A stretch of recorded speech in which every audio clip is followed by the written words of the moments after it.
10th class के paper scheme के बारे में बात करनी है मुल्तान बोर्ड के।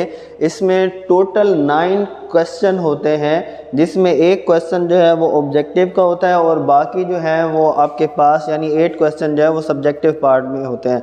अब सब्जेक्टिव पार्ट जो है वो 2 हिस्सों पे मुश्तमिल होता है, वो मैं बता देता हूँ आपको।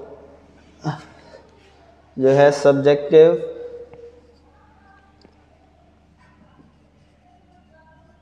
अब सब्जेक्टिव में पार्ट 1 क्या है। पार्ट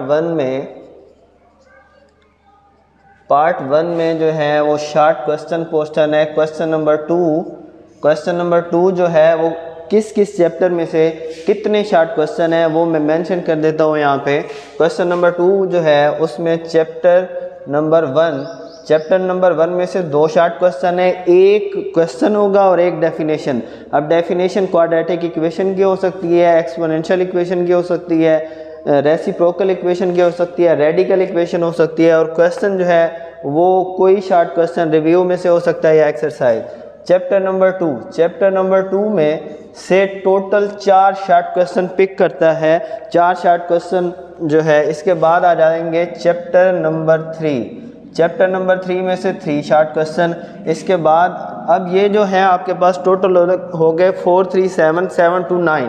अब 9 में से आपने जस्ट 6 करने हैं। 6 का मतलब ये है कि आप यहाँ मतलब कोई भी चैप्टर या उसकी कोई ना कोई शॉर्ट क्वेश्चन अगर छोड़ के भी जाते हैं तो मसला कोई नहीं, यानी इसमें से कुछ अच्छी तैयारी कोई से 2 चैप्टर कर लें आप तो हो सकता है। इसके बाद नेक्स्ट जो है क्वेश्चन नंबर 3 भी एज इट इज़ 3 चैप्टर हैं। 3 चैप्टर में से 9 शॉर्ट क्वेश्चन पढ़े हैं। अब वो 9 शॉर्ट क्वेश्चन कौन कौन से।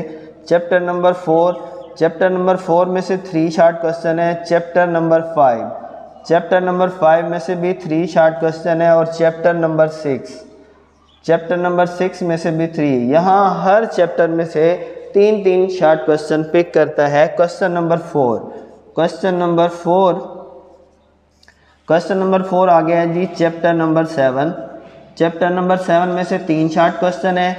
चैप्टर नंबर 8 में से 1 शॉर्ट क्वेश्चन है। चैप्टर नंबर 9 में से भी 1 शॉर्ट क्वेश्चन है। फिर आ जाएंगे चैप्टर नंबर 10 में से भी 1 शॉर्ट क्वेश्चन है। चैप्टर नंबर 11 में से भी 1 शॉर्ट क्वेश्चन है। चैप्टर नंबर 12 में से भी 1 शॉर्ट क्वेश्चन है, और फिर आ जाएंगे चैप्टर नंबर 13 में से भी 1 शॉर्ट क्वेश्चन है।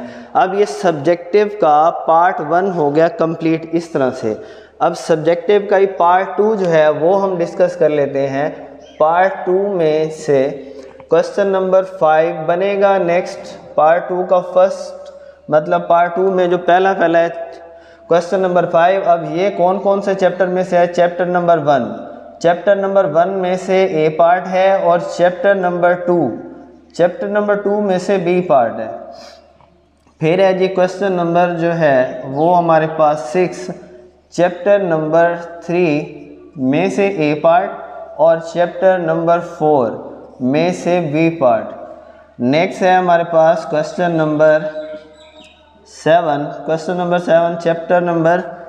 चैप्टर नंबर जो है वो 5 में से ए पार्ट हो गया, और चैप्टर नंबर 6 में से हो गया बी पार्ट। नेक्स्ट है हमारे पास क्वेश्चन नंबर 8 जो है इस चैप्टर नंबर 7 में से ए पार्ट है, और फिर है चैप्टर नंबर 13 में से बी पार्ट है।